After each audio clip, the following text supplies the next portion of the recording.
My battery's been flashing for I don't know how long, and I've been just putting the black mats, this black caulking down along here. I don't know if you saw me do that or not, but see, I just kind of freshened that up, continue that around the corner, and I use my caulking right here. And this happens to be DAP. Ooh, it's ready to fall. I better bring it over here. Ah, look at that. Okay, it's DAP, and it's Dynaflex 230 black.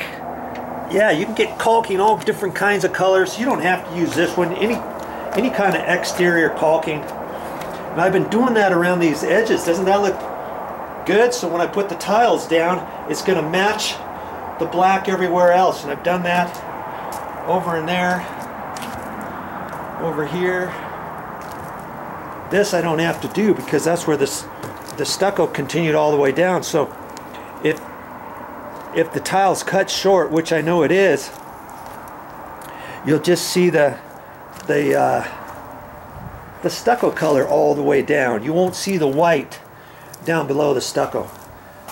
Same thing over here. I'm still working on this stucco patch, but see, I didn't want to put any black. I didn't want to leave the white, and that's why, you see, that's why I did the flooring and wrapped it up first. I put it underneath the stucco. That way, now if the stucco doesn't fail, the water's going to come straight down. I don't even have to worry about that. But had I put the stucco down first and then let the patch dry and then wrap the flooring up the side, if the stucco were to ever fail, the water could leak behind the stucco and right through there, and my floor patch wouldn't even have worked.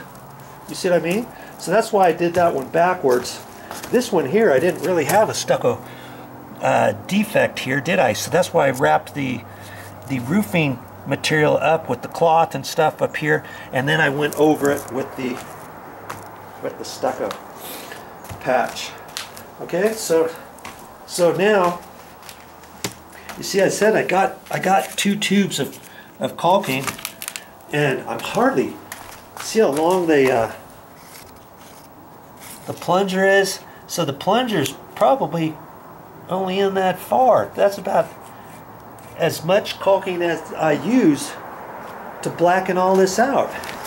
Didn't take much because all I'm doing is skinning over it. I'll see if I can't get that looking okay. Oh, I gotta get my putty knife over here. Now I got it on my cardboard. I've had this cardboard this whole time. It's been all nice and clean up until now. Okay. I just have to be careful with that.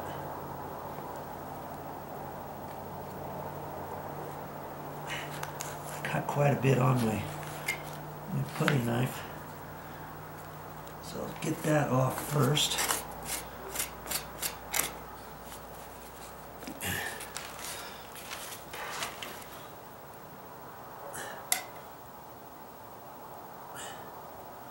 Right over my patch. That's why I continued it over to right about there and cut off this existing black here, because this column is kind of behind the back side of the column area, protected from the rain a little bit more so than that edge. So that's why I decided not to just cut it at the corner or shy of the corner on this side. I decided to wrap it around on the back because I could reach it, you know.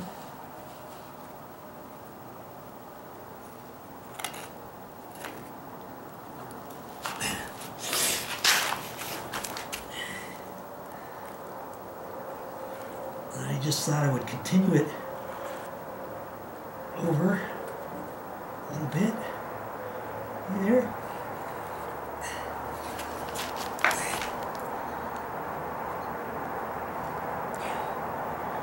I hit the stucco the very first bit I did on the other side, and I'm going to have to let it dry. Then I'm going to have to get my my paint out. And I thought, well,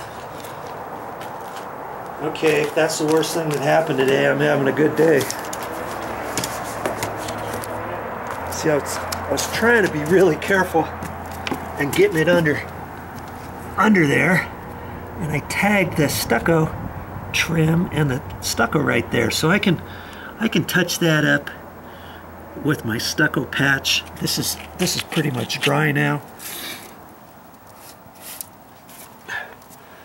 and I'll just go ahead and fix that, because I'm thinking I may have to go and do a little bit more work on this. I'm not quite sure yet. It's kind of in the shade. It was taking a while because it was a little bit deep. That one obviously was deeper than over here. This one's all nicely drying out. See, it's good. I had initially, right as it was drying, I took my putty knife and just knocked down any high little bits of sand. You know, I couldn't do that until it dried up a little bit, and then I took my paintbrush a little bit more and brushed it. And see, there's certain times when you can do that once it dries a little bit, so you always have to kind of watch this. And I probably should get over there. Now that my stucco patch is set up a little bit, we're gonna see if there's anything else that I can do. And see, I'm pushing on it, and it's pushing in just a hair. That tells me it's not 100% dry yet. This over here is pretty much dry because that wasn't as thick, and then I worked this way. So, see, I can slightly depress it a little bit, so I don't think I'm going to do much. If I try to do too much to this right now, I think I'm just going to mess it up.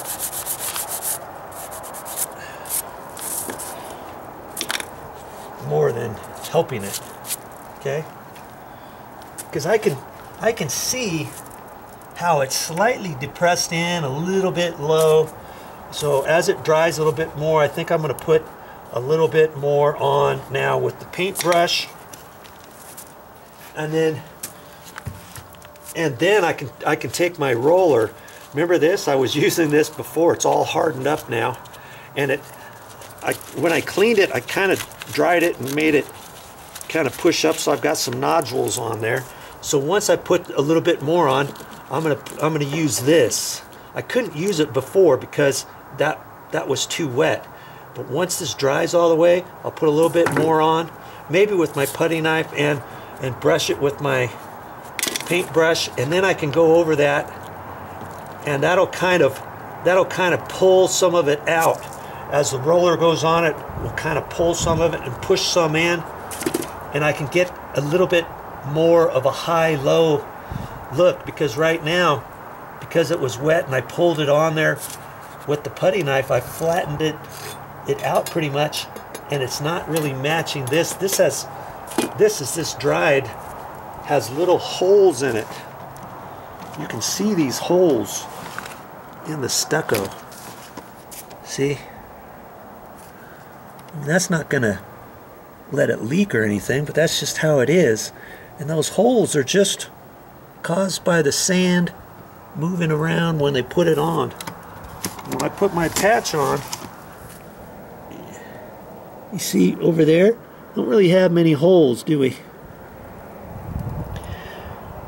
But once I put a little bit more on top of that, then I could make those little holes by using my roller on it and creating that effect, and then brushing it a little bit with my paintbrush and kind of mimicking that. As it is, the concrete paver is gonna be about this high. So I'm only gonna I'm only going to see about that much. Okay. And I might, once I get the tile down, the concrete pavers, I might mask it off and then caulk it. I just might do that. Put a little bit of caulking in there and take my